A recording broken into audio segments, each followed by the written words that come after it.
Le district 112D a décidé de mettre en avant le portrait de membres du Lions Club, tous différents, tous remarquables et tous singuliers, comme le titre de cette série documentaire. Ils ont répondu à nos questions, ils nous ont confié ce qui leur tient à cœur, et nous allons les découvrir maintenant. Alors, si je suis là aujourd'hui, je vais d'abord me présenter. Donc, je m'appelle Fabrizio Campioli, je suis un passionné de la vie, un épicurien même, je peux dire, et je suis d'abord, avant tout, un instituteur maternel.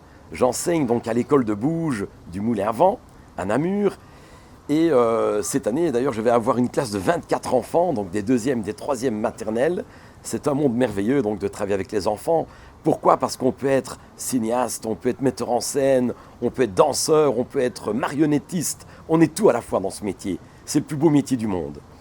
Et quelque chose qui me tient mais vraiment à cœur, c'est tout le monde associatif dont je fais partie de cette grande famille que l'on appelle le Lions Club.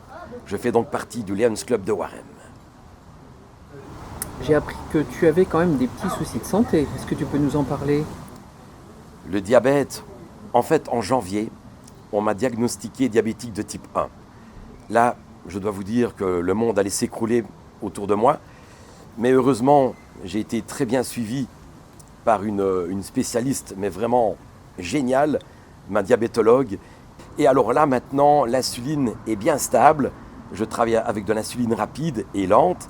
Et ce qui me permet de vivre pleinement mes journées, comme n'importe qui, je vais dire, voilà. Mais alors j'ai mon petit capteur dans le bras, dès qu'il y a quelque chose, ça sonne, ah, je suis trop bas, un petit coca dans la poche, et c'est reparti. Mais est-ce que ça t'arrête pas dans tes activités culturelles ou sociales ? Je fais partie de la confrérie des honorables amis des saveurs espiègles de Waremme. Alors tu vas me dire, Bernard, tiens, quelle coïncidence, un diabétique qui fait partie de l'art de bien manger et de bien boire. Eh bien oui, ça peut se faire, mais toujours avec modération. Cela me permet d'aller à différents chapitres.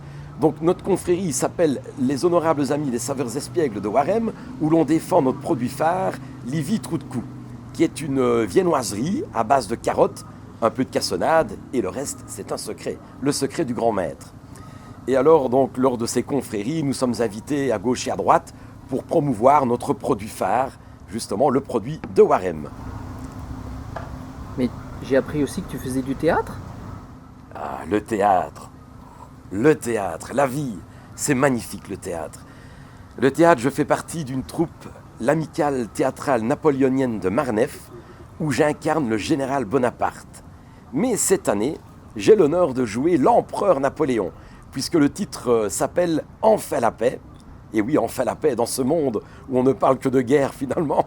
Ce titre est vraiment extraordinaire. Alors c'est une pièce qui va durer quand même plus ou moins 2 heures. Mais tu as aussi quand même pas mal d'activités avec le Lions Club. Le Lions Club est pour moi un monde merveilleux. Je dirais même plus qu'un monde, c'est une famille.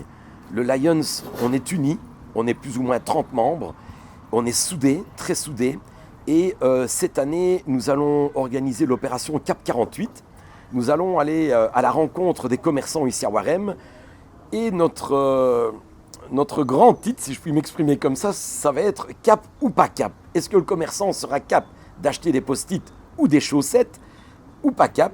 Si le commerçant est cap, nous faisons un petit selfie avec le commerçant et sa boutique. Ça lui permet de faire en même temps une petite publicité pour son établissement.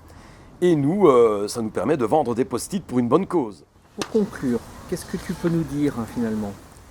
Pour conclure, je dirais qu'il faut vivre sa passion, mais avec vraiment une intensité incroyable, vivre sa passion, apporter sa petite pierre à l'édifice.